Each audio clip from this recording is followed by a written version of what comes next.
What's up guys, welcome back to our video. In this video, I'll be showing you how to contact TapTap Send customer support.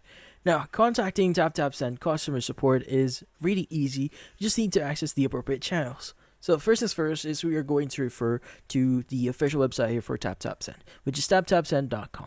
Now the thing with TapTap Send support is there are multiple ways on contacting or reaching out to them.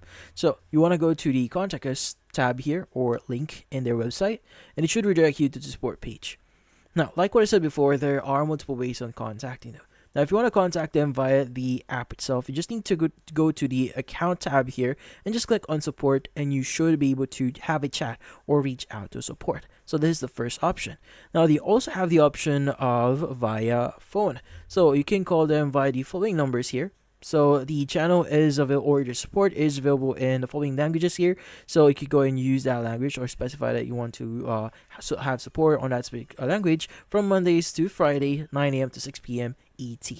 Now you could also send an email to them if you don't want to reach out via the app or if you don't want to call them. Now you could go and reach out to them via support@taptapsend.com. And that's about it.